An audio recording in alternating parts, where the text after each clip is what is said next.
Êtes-vous de ceux qui, une fois le lycée fini, n'aviez aucune idée de ce que vous alliez faire dans la vie? Il s'avère que le fait d'attendre et de voir où la vie vous mène ne vous mène pas très loin. On nous dit toujours « Qu'est-ce que tu veux faire après le lycée ?» Question assez simple. Mais c'est beaucoup plus difficile de trouver une réponse lorsque l'on n'y a pas vraiment pensé pendant tout le temps où on était au lycée. Alors que faites-vous lorsque vous voyez votre nom sur les listes des résultats du baccalauréat et que vous réalisez soudainement que vous n'avez aucune idée de ce que vous voulez faire de votre vie? Je m'appelle Travis et j'ai eu mon bac. Je n'avais aucune idée de ce que je voulais faire de ma vie. L'université, pas d'attrait pour moi. Le travail, encore moins attirant. Alors qu'est-ce que je vais faire de toute cette éducation mandatée par le gouvernement? Je suis resté à la maison à dormir toute la journée et à jouer toute la nuit. Et comme tous les parents aimants et compréhensifs, mes adorables parents ont menacé de me mettre à la porte si je ne trouvais pas quelque chose à faire de ma vie. Alors j'ai pesé mes options. L'université. Je n'avais aucune idée de ce que j'allais étudier. L'université la plus proche était à plusieurs kilomètres. Je n'avais aucune possibilité de bourse. L'idée d'être endetté pour la majorité de ma vie n'était pas très attrayante. Le travail. Je rentre à la maison fatigué et je dois probablement écouter un de patron. Je me suis résigné à chercher un travail. Essayer de trouver un quelconque emploi dans ma ville était presque impossible. À moins que je ne veuille travailler dans une usine pour le reste de ma vie, je devais vraiment étendre mes recherches du fast-food à l'éboueur. J'ai envoyé ma candidature à tous les endroits où il y avait des offres d'emploi. Et c'est comme ça que j'ai fini chez All King Creoles. Honnêtement, je ne me rappelle même pas avoir postulé ici. J'ai juste reçu un appel un jour où j'étais allongé dans mon lit à lire un livre. Disons juste que c'était ce que je faisais. Je soupirai en regardant le numéro inconnu. La personne derrière la ligne parlait avec un vieil accent du sud, mais je pouvais dire à quel point il était enthousiasmé de me rencontrer en personne. Et j'étais soulagé de pouvoir enfin dire à mes parents que j'allais enfin faire quelque chose de ma vie. Travailler dans un magasin de vaudou. On ne peut rêver mieux, pas vrai? Bien sûr, si vous me demandez maintenant ce que j'aurais choisi, l'université me semble un meilleur choix. Vous allez me dire, tu as ce que tu mérites, tu n'as pas voulu poursuivre tes études. À présent, tu vas bosser avec un salaire et des conditions de travail tout pourris, avec un patron horrible. Dans une certaine mesure, je comprends ça. Je parlerai de mon patron dans une seconde. Mais je ne déteste vraiment pas cet endroit. Par contre, les clients m'énervent plus que tout. Laissez-moi vous dire pourquoi, en vous expliquant mon travail. Je travaille au All King Creoles Voodoo Shop à moitié prix. C'est un sacré nom, hein? C'est une cabane remplie de poupées bizarres et de toiles d'araignées effrayantes. C'est un endroit charmant, surtout la nuit, quand tous les gens désespérés viennent quémander des vœux ou des potions. Oh oui, on donne des vœux gratuits, de vrais vœux. Mais je ne m'en occupe pas, alors je ne vais pas en parler. Mais rappelez-vous, si vous venez demander un vœu, réfléchissez bien. Je suis fatigué d'essuyer le comptoir après qu'un mauvais vœu ait été exaucé. Je m'occupe surtout de la vente de poupées et de potions. Une verrue enlevée, j'ai une super potion pour ça. Tuer un parent tête en l'air et oublier l'anniversaire de la petite pourrie gâtée, une des poupées fera l'affaire. Mais ne viens pas me voir en pleurant quand l'âge de ta gamine est figé dans la poupée. Nous avons une politique stricte de non-retour. Quoi? C'est une arnaque? Non. Tu l'as achetée sans demander si elle allait aspirer l'âme de ta chair et tendre. Je ne peux pas vraiment y faire grand-chose. Les potions, ça passe mieux. La seule fois où ça a mal tourné, c'était une potion perte de poids. J'ai vendu à la dame en colère une potion pour se débarrasser de son excès de poids. Je ne sais pas à quoi elle s'attendait. Elle pesait environ 150 kilos. Elle pensait que toute cette graisse allait se volatiliser. La façon dont je me présente au travail est aussi très intéressante, si je peux appeler ça comme ça. J'arrive à l'heure, ou 5 minutes en retard, pas plus. Et pour pointer, je plante une aiguille dans une poupée vaudou sur le comptoir. Elle n'est pas censée ressembler à quelqu'un, puisque c'est un modèle vierge. Mais ça ne la rend pas moins bizarre. Je suis persuadé que cette chose me regarde à chaque fois que je suis au téléphone, quand il n'y a personne dans la boutique et quand je n'ai rien à faire. Qu'est-ce que tu veux que je fasse? Que j'essuie le comptoir pour la énième fois? J'ai essayé, la poussière revient toujours, à chaque fois. Je me retourne une demi-seconde et c'est de nouveau là.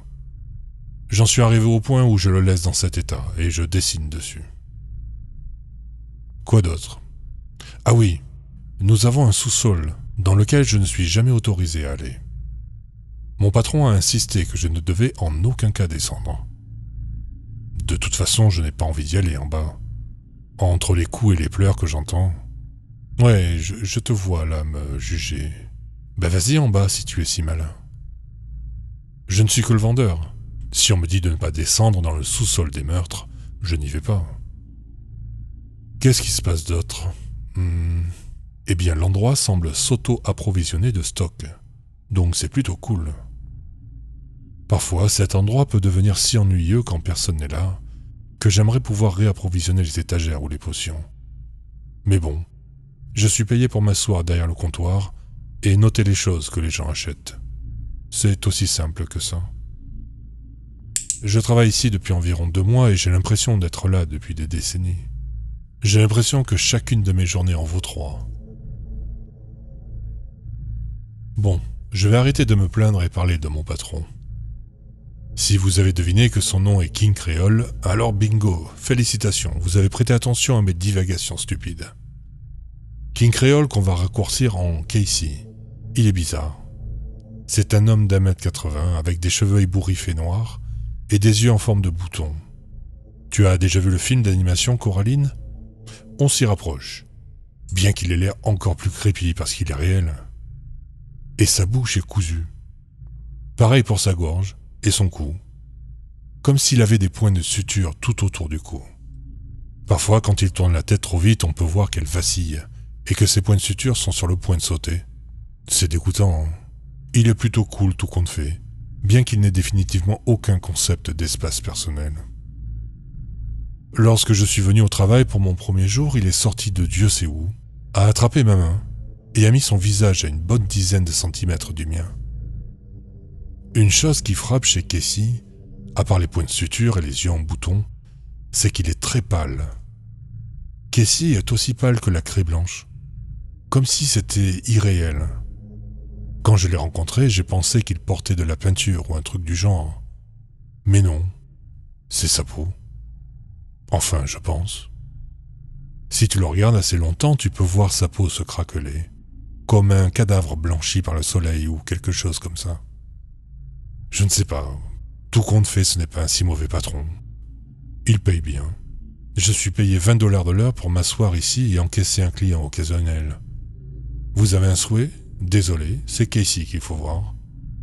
Et bien sûr, si tu fous en l'air ton souhait et que tu finis en sang sur le sol et le comptoir, devine quel pauvre idiot doit nettoyer tout ça. Votre serviteur. Alors s'il te plaît, si tu te montres un jour au magasin, réfléchis bien à 2 fois. Réfléchis bien à 2 fois avant de faire ton souhait, stupide. Maintenant, si tu veux bien m'excuser, ma pause est terminée et cette chose au sous-sol est vraiment en train de frapper à la porte. Et cette poupée sur le comptoir qui me fait les yeux doux. J'ai pensé que je pourrais vous raconter une histoire qui s'est passée lors de ma 2e semaine de travail dans ce magasin vaudou à moitié prix. Une sorte de petite récompense, car je vous aime bien. J'avais pointé, comme tous les jours, en plantant une aiguille dans la poupée qui me regarde toute la journée depuis le comptoir. À ce moment-là, je luttais encore en vain pour garder le comptoir propre. Je me suis donc résigné à surfer sur mon téléphone, jusqu'à ce que je voie une forme de vie. « Travis, mon garçon !» C'était la voix de mon patron et propriétaire de ce bel établissement. Le King Creole lui-même. « Comment se passe ton travail ?» a-t-il demandé. Ses lèvres cousues se sont courbées en un sourire, alors qu'il venait derrière le comptoir pour mettre son bras sur mon épaule, me causant un certain inconfort. Casey porte toujours un beau costume noir, avec une cravate violette foncée et un chapeau haut de forme. Oui, même à l'intérieur. Et oui, je sais qu'il a l'air ridicule, mais écoute, j'essaie de garder ce travail aussi longtemps que possible, alors ne gâche pas tout. « Ça se passe bien, monsieur Créole », ai-je dit maladroitement. J'étais toujours mal à l'aise à cause de son apparence et de sa peau anormalement blanche. Il m'a fait un signe de tête reconnaissante et m'a donné une bonne claque dans le dos. J'ai fait un grand ouf. Je suis ravi, fiston. Maintenant, souviens-toi. Ils viennent demander un vœu, tu viens juste chercher le vieux King Créole, et j'arrive de suite, a-t-il fredonné joyeusement, avant de me lâcher de reculer. J'ai hoché la tête car c'était vraiment la seule chose que je n'avais pas à faire ici. Au fait, je crois qu'il manque une des poupées, je lui ai fait remarquer, en désignant le mur de poupées vaudou qui va du sol au plafond. Chacune d'entre elles a un style différent et représente une personne différente. Donc si l'une d'entre elles disparaît, il y a généralement une raison. Très bien, c'est noté, a-t-il fredonné, presque joyeusement alors que ses yeux en bouton se sont retournés vers moi, et qu'il m'a offert un sourire aux dents jaunes derrière ses points de suture. Je pense qu'un client va arriver aujourd'hui, a-t-il gloussé, et est passé devant moi et m'a tapé sur l'épaule. Sa main était froide comme de la glace. Je me suis assis sur le tabouret inconfortable qui se trouvait derrière le comptoir, et je me suis remis à regarder mon téléphone. Je jetais périodiquement un coup d'œil à la poupée sur le comptoir et la retournais à chaque fois qu'elle parvenait à se tourner vers moi. Environ 1 heure après le début de mon service, la vieille cloche rouillée de la porte a retenti, me signalant de lâcher mon téléphone. Je l'ai rapidement caché et j'ai regardé la cliente. C'était une fille, à peu près de mon âge, peut-être 1 an de plus. Elle a regardé autour d'elle, un peu dégoûtée par toutes les toiles d'araignée. Elle s'est rapidement rapprochée de moi. Heureusement qu'elle n'a pas regardé le mur de poupée, parce que leur regard la suivait lorsqu'elle s'est approchée du comptoir. Bienvenue au magasin de vaudou à moitié prix du vieux King Créole. J'ai dit avec ma voix du style « Je veux vraiment être ici ». En quoi puis-je vous aider ? Je lui ai demandé. J'ai posé mes mains sur le comptoir et j'ai regardé pour m'assurer qu'il n'était pas trop poussiéreux. Bonjour, sur le panneau à l'extérieur, il est écrit « Vœu gratuit ». M'a-t-elle demandé en levant un sourcil. Elle semblait être le genre de personne sportive. Comment je le sais ? Parce qu'elle portait des vêtements de sport au milieu de l'automne. Elle faisait manifestement du jogging et a vu notre panneau. Et comment ça marche exactement ? Je dois aller chercher mon patron pour qu'il s'en occupe. Vous vous attendez ici pendant que je vais le chercher ? Elle a hoché la tête, toujours un peu sceptique sur cet endroit. Me levant de mon tabouret, je me suis un peu étiré et me suis dirigé vers le bureau de Casey. J'ai sursauté lorsque quelqu'un dans le sous-sol a recommencé à frapper à la porte. À ce stade, j'en avais encore peur. Alors je suis juste rapidement passé devant et suis allé au bureau du patron. J'ai frappé 3 fois, comme on me l'a toujours dit. « Hé, monsieur Créole, nous avons quelqu'un ici qui demande un vœu, » ai-je dit. J'ai reçu un silence en retour. J'ai essayé à nouveau. J'ai frappé 3 fois de plus dans l'espoir d'obtenir une réponse. La réponse que j'ai eue fut la fille au comptoir qui criait. Me retournant rapidement, j'ai vu que c'était juste mon patron qui se tenait debout derrière le comptoir. En regardant de nouveau le bureau, puis le comptoir, je me suis gratté la tête en me demandant comment diable il avait pu arriver là si rapidement. Mais je n'y ai pas songé plus que ça. Inutile de perdre mon temps à réfléchir à ce genre de choses. « Je suis désolé de vous avoir fait peur, ma chère », a murmuré Casey, en levant son chapeau et le mettant sur sa poitrine. « J'oublie parfois que mon apparence effraie les plus sensibles. » Il avait un petit rire en coin. Je me souviens avoir eu la même réaction que cette fille quand je l'avais vue pour la première fois. C'est un peu trop tôt pour Halloween.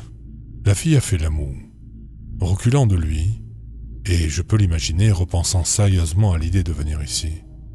J'aurais trouvé ça normal si elle était partie tout de suite. Cela m'aurait épargné la peine de tout nettoyer par la suite. « Que puis-je faire pour vous, Mélissa ?» a demandé mon patron, remettant son chapeau sur sa chevelure noire et broussailleuse et tendant les mains devant lui. Il a évidemment déstabilisé la fille en connaissant son nom. Je lui ai simplement fait un signe d'épaule. Il m'avait fait la même chose. « Eh bien, a-t-elle commencé, se tournant vers lui et serrant les bras contre elle en réfléchissant. « C'est quoi au juste demander un vœu ?» lui a-t-elle demandé en le regardant droit dans les yeux. Une question pertinente à mon humble avis. « Eh bien, tu me demandes un vœu, et je l'exauce pour toi. Aussi simple que ça. » a-t-il fredonné en levant les mains et en montrant que des ficelles pendaient de ses doigts gantés. « Je te demande de bien réfléchir à ton souhait. Les souhaits ont une très mauvaise tendance à se retourner contre vous, a-t-il dit d'un ton triste. J'ai regardé mon patron en levant les sourcils. C'était la première fois que je le voyais montrer une émotion qui n'était pas, un bonheur effrayant, et la meilleure façon dont je peux le décrire. Sentant apparemment que je le fixais, son attention s'est tournée vers moi. « Travis, peux-tu, s'il te plaît, prendre quelque chose dans mon bureau ?» m'a-t-il demandé, comme pour me faire comprendre de partir. J'ai levé les yeux vers lui, confus, puisque je n'avais jamais été autorisé à y rentrer. Mais bon, c'est lui le patron. « Bien sûr, de quoi avez-vous besoin ?» j'ai demandé tout en regardant le comptoir et remarquant que cette stupide poupée me fixait à nouveau. « Prends la sacoche marron qui est sous le bureau. Je m'occupe de la jeune mademoiselle Melissa. » a-t-il fredonné en reportant son attention sur elle. Ses mains sont descendues sur le comptoir poussiéreux et ont tambouriné dessus. « Bien sûr, monsieur. » J'ai haussé les épaules, jetant un dernier regard à la fille avant de me retourner et d'aller dans son bureau. La chose au sous-sol a recommencé à frapper et m'a fait sursauter. Je me suis empressé de passer devant et d'entrer dans son bureau. Le bureau de Casey était étonnamment propre. Je dis ça parce que toute la boutique est couverte de poussière et de toiles d'araignée. Alors voir un bureau aussi beau était vraiment surprenant. Je sais que vous vous attendez à voir des têtes coupées et des cadavres partout. Mais en fait, il n'y a qu'un bureau et quelques photos sur le mur. Elles sont toutes rayées, alors je n'y ai pas vraiment prêté attention. En m'approchant de son bureau et en regardant en dessous, j'ai vu la sacoche qu'il m'avait demandé d'aller chercher. Je l'ai prise et suis sorti de son bureau. Je suis revenu en voyant Melissa serrer la main gantée de Casey et leurs deux regards se sont tournés vers moi. « Travis, bon garçon, tu l'as trouvé » a-t-il dit en me faisant signe de m'approcher de lui. Je me suis avancé et lui ai tendu la sacoche. Avec un sourire enjoué sur sa bouche cousue, il l'a rapidement fait claquer sur le comptoir, soulevant la poussière et nous faisant tousser, Melissa et moi. Puis il l'a ouverte et a fouillé un peu à l'intérieur. Son sourire s'est élargi et il semblait sur le point de faire sauter ses points de suture quand il a sorti exactement ce qu'il cherchait. Il a sorti une petite boîte de ce qui ressemblait à une crème de soin pour la peau. « Alors, ton souhait exact est de ne plus jamais avoir de problème d'acné, n'est-ce pas ?» il demanda à la fille, inclinant la tête et attendant une réponse. De là où je me trouvais, je pouvais remarquer que sa tête forçait vraiment sur les points de suture de son cou. Ça aurait été drôle de voir sa tête rouler dans la boutique. Melissa semblait mal à l'aise, visiblement gênée par ma présence. Mais elle a fait un signe de tête au vendeur de vaudou qui à son tour lui a tendu la crème. Elle a regardé, puis a levé la tête vers Casey, avec une expression interrogative sur son visage. « Eh bien, vas-y, ma chère, et c'est là », dit King Créole tout en souriant. Melissa l'a regardé et l'a débouché. J'ai essayé de regarder le pot depuis l'endroit où je me trouvais, derrière le comptoir. C'était juste une crème blanche, normale, comme n'importe quel autre type de produit de soin. Melissa a soupiré en plongeant son doigt dans la crème et a mis une quantité prudente. Elle l'a tapoté sur ses joues et son visage en l'étalant en cercle sur la surface. Et quand elle eut fini, elle a sorti son téléphone de sa poche et s'est regardée. Les yeux levés, elle attendait que quelque chose se passe. Eh bien, quelque chose s'est produit. Elle a commencé à crier très fort, et sa peau a commencé à changer de couleur, puis à fondre de son visage. Je ne suis pas de nature sensible, mais étant pris au dépourvu comme ça, j'ai reculé et me suis éloigné du comptoir. « C'est quoi ce truc ?» Melissa a crié alors que la peau de son visage commençait à fondre encore plus vite, comme une bougie qui dégoulinait. Pendant ce temps, j'étais derrière le comptoir, luttant pour ne pas vomir. Heureusement pour moi, j'avais sauté le petit déjeuner. « Tu as bien demandé de ne plus avoir d'acné, ma chère », a dit Casey par-dessus ses cris et le crépitement de sa peau. « Maintenant, tu n'auras plus jamais à t'inquiéter de ça », a-t-il dit avec un léger rire, en la regardant se tortiller et crier encore plus. À présent, le visage de Melissa était en grande partie sur le sol dans une masse sanglante. Elle s'est agrippée à ce qui restait de sa peau, alors qu'il la faisait fondre jusqu'à son crâne et ses tendons. Ses mains n'ont pas été épargnées non plus, car elles ont aussi commencé à fondre. pour que la jeune fille appelée Mélissa ne soit plus qu'un tas fumant d'os, de sang et d'autres saletés sur le sol de l'atelier. « Travis, sois un bon garçon et nettoie ce désordre, s'il te plaît, » a-t-il dit en tournant son attention vers moi. J'étais encore en train d'assimiler tout ça, et je le regardais comme s'il était fou. Je venais de voir une fille mourir devant moi, et maintenant il voulait que je me débarrasse d'elle. C'est un peu fou, vous ne trouvez pas ?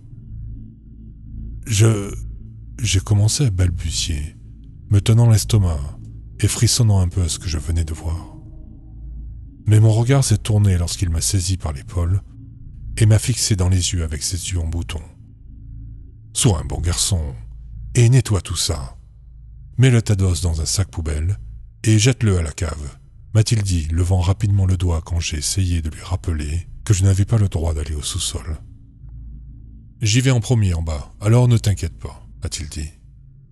Il m'a donné une bonne tape dans le dos et s'est dirigé vers la porte. Il a déverrouillé avec une clé qu'il a sortie de la poche de son costume et l'a insérée dans la porte du sous-sol. Il l'a ouverte rapidement et l'a refermée derrière lui. Je pouvais entendre des cris étouffés et ceux qui se trouvaient en bas s'éloignaient de la porte tandis que le bruit de ses pas disparaissait. En regardant le tas d'ossements et de sang humain, j'ai soupiré et regardé derrière le comptoir. J'ai mis des gants jetables, sorti une serpillière et me suis mis au travail. J'ai ramassé tous les os à la main, les ai mis dans un sac poubelle et fait de mon mieux pour retenir ma respiration.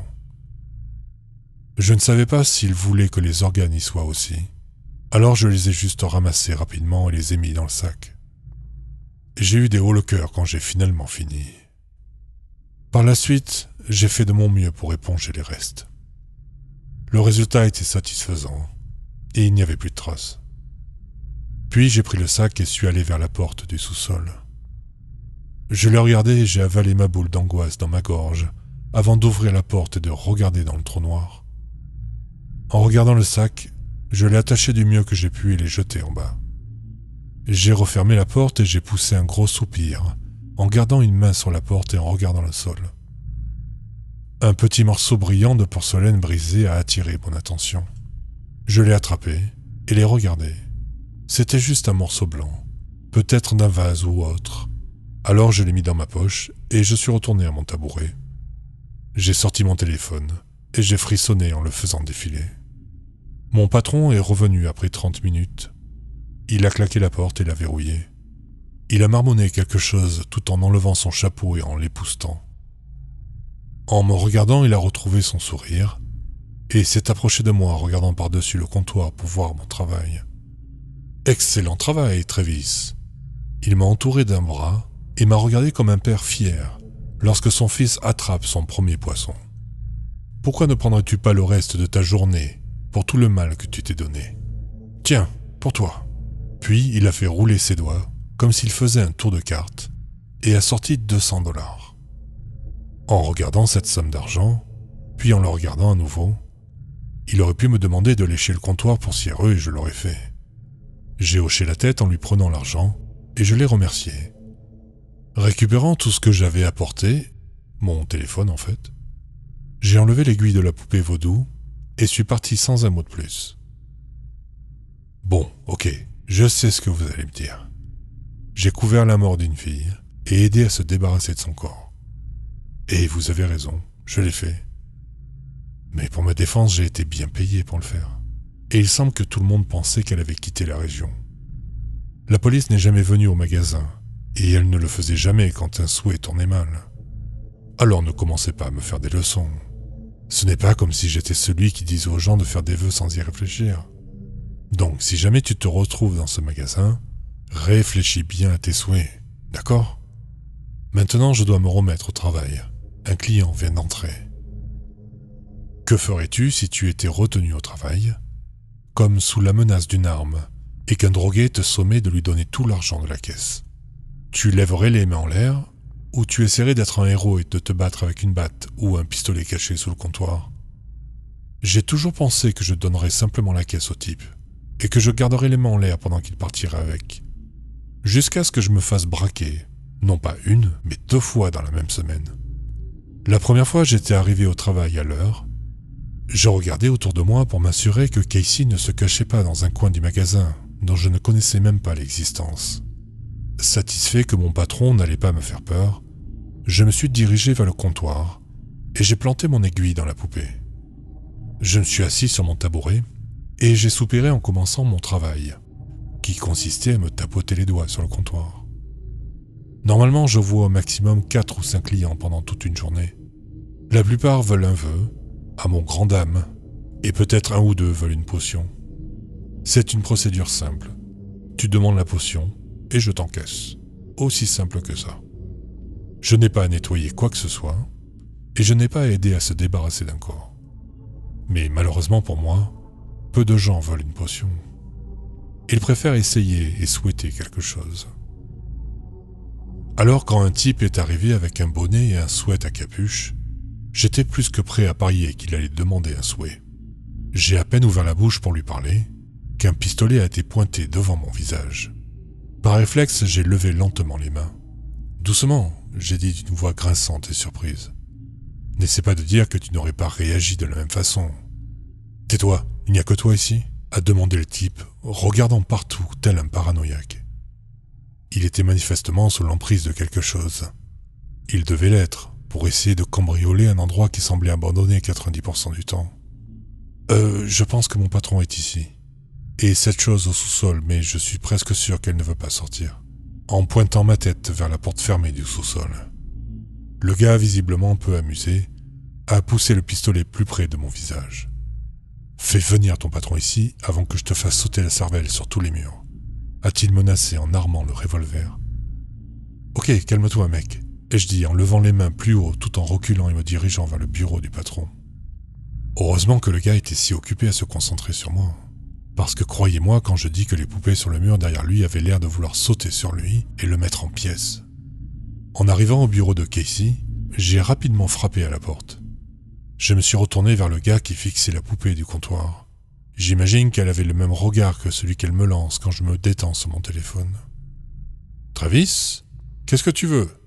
La voix de Créole venait du bureau.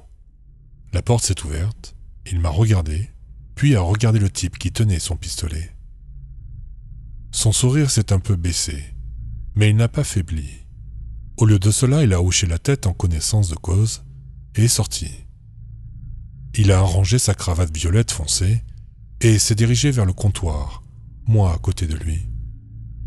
Tu aurais vu ça. Le voleur a eu une sacrée réaction quand il a vu King Creole venir vers lui. Une réaction plutôt normale en voyant mon patron pour la première fois. L'homme n'a pas hésité longtemps. Il a pointé son arme vers le propriétaire du magasin Vaudou. « Que puis-je faire pour vous ?»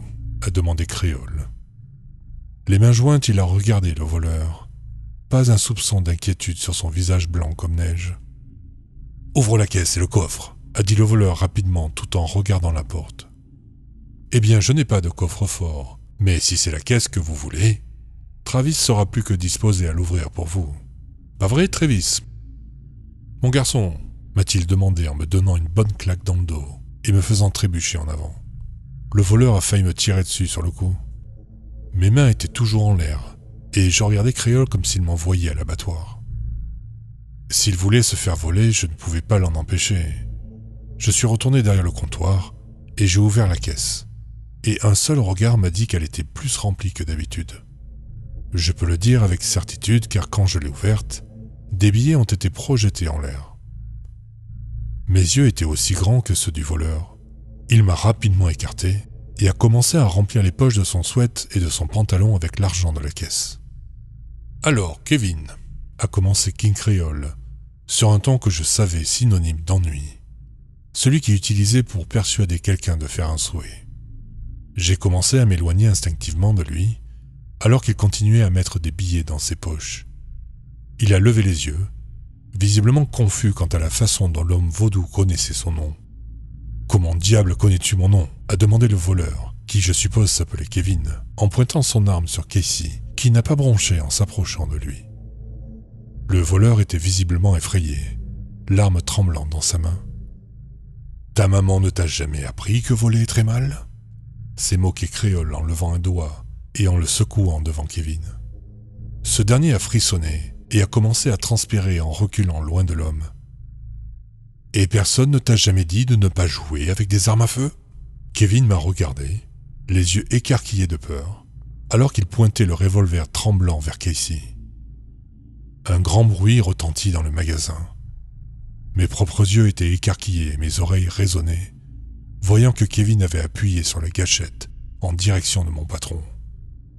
J'ai regardé Casey, qui s'est arrêté en titubant, la tête en arrière, et les points de suture qui maintenaient sa tête presque arrachée. « Oh, Kevin, Kevin, Kevin !» Sa voix résonnait encore. Ma mâchoire et celle de Kevin ont heurté le sol. Créole a remis sa tête en place, mais cette fois, il y avait un trou de balle évident sur son front. « On dirait que je vais devoir te donner une leçon », a-t-il dit, tout en riant.